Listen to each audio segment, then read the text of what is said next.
The Bam Cam. Bam Adebayo had 16 points in the first half, was one off his playoff career high with 31 in the game. Also had 10 rebounds, 6 assists as well. Miami Heat take a 2-1 series lead over the Boston Celtics. Zeke, we talked about it before the game.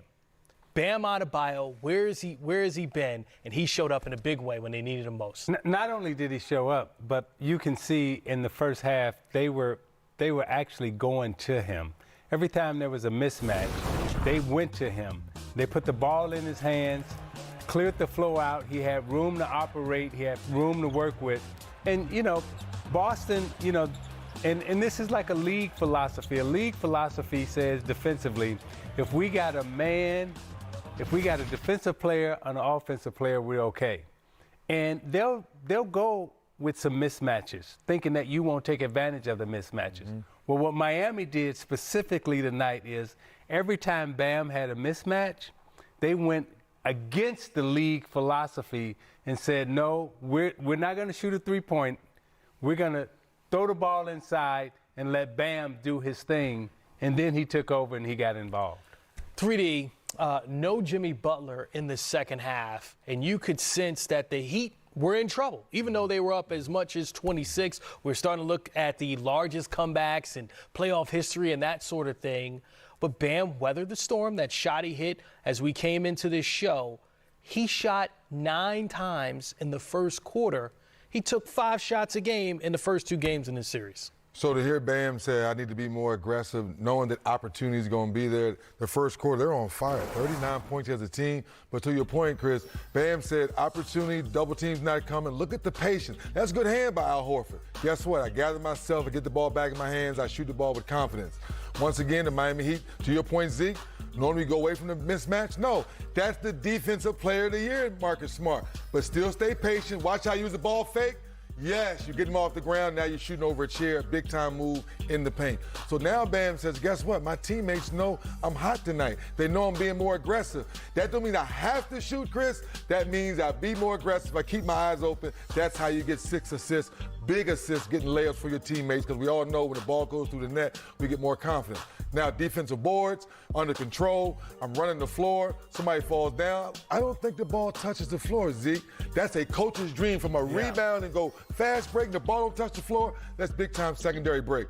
Same thing here, a couple dribbles, not too many 6'10" kids, under control, finishing in transition. So Bam, I don't know who you talk to, but you brought it tonight. Yeah. Now you got to bring it again the next game. Look at your screen and just look at the yellow. This is the player that they got when they played the Boston Celtics in 2020 in the playoffs. He averaged 21, 11, and 6 in that series. I can't emphasize this enough. Again, philosophically, the league believes that when you switch, right, as long as you have a man on body, man on ball, right, you're okay, because philosophically the league believes that you will not take advantage of the mismatches. And every night we talk about mismatches, but the league philosophically doesn't believe in taking advantage of mismatches.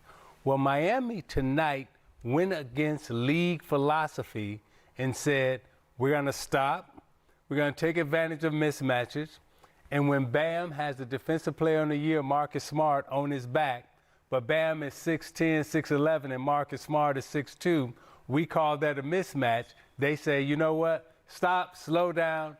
Here you go, Bam. And for the first half and throughout this game, they took advantage of the mismatches. Mouse in the house is what you call it. Yeah, get that cheese. Well, Jimmy Butler did not play in the second half. We know he's been the star and the reliable player for the Miami Heat, according to reports that he's not expected to miss the next game. Knee soreness. 3D, what do you make of Jimmy Butler not playing in the second half? Well, it lets me know that Coach Spo's bench is deeper than we give it credit for. Think about it. Tyler Hero didn't shoot the ball away. He's 3 of 14 from the field. You're still able to hold down. Did not play in the fourth quarter either. Right, so you're able to hold down the fort. Different guys come off the bench and step up. So sometimes we look at the stat sheet, we look at all the gaudy numbers. For me tonight, the Miami Heat won that game in the first quarter, and they were able to weather the storm as the Boston Celtics were making a run. You get a stop, Kyle Lowry and Victor Oladipo still at the very end of the game. Little stuff like that helps you weather the storm and get you a big win. One of your star players get hurt.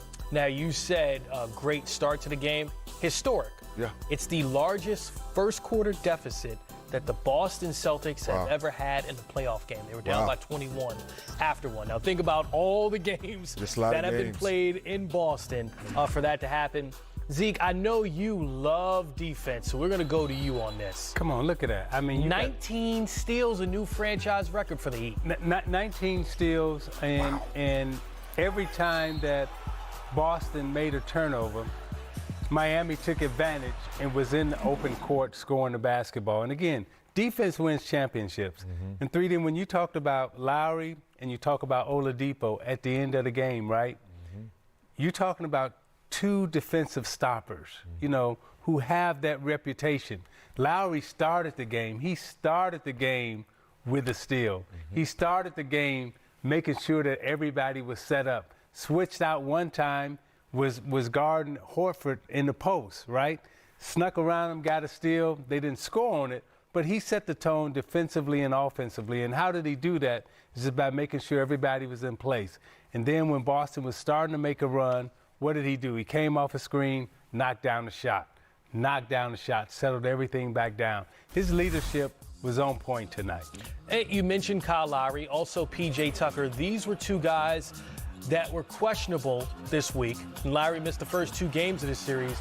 They combined for 27 points, 8 rebounds, 7 assists. But like you said, 3D, it was a lot of heart, a lot of effort plays from those two veterans that really set the tone above what we saw in the box score. Yeah, we were speculating, but I don't think deep down inside we never thought P.J. Tucker wasn't going to play tonight. Yeah. You know what I mean? We in the media now, we say that, they're saying all the right things, but we've seen P.J. Tucker the last 4 or 5 years, unless something's really broken, you know, a limb is broken, he's going to play. And to that toughness, he made shots tonight, 5 of 10. I've always given him credit for a guy that wants to do all the dirty work, rebound, play defense, not take shots. Well, Jimmy Butler goes down. He needed a couple of those threes tonight. He needed a couple of those shots to go in because you know he's going to play defense. Yeah, we should also note Jason Tatum, 3 for 14 from the field, just 10 points. See how he'll bounce back, as we've seen him do it before. Ime Udoka, head coach of the Boston Celtics, is available now. All right, open it up for questions for Coach. Ime, I know it's not one guy in a game like this, but what leads to a night like this for Jason, and how do you just try to shake him out of a funk when he gets in one this big? Well, understanding how they're going to guard him. Just had a big game, in game 2, and all they talked about was physicality, being embarrassed at home, and that's what we spoke up about, not being caught off guard or complacent or content with getting a win at their place, and understanding how they're going to guard guys, be physical, and we didn't match that from the start. It looked like we were, kind of wilting to the pressure and started complaining to the refs. And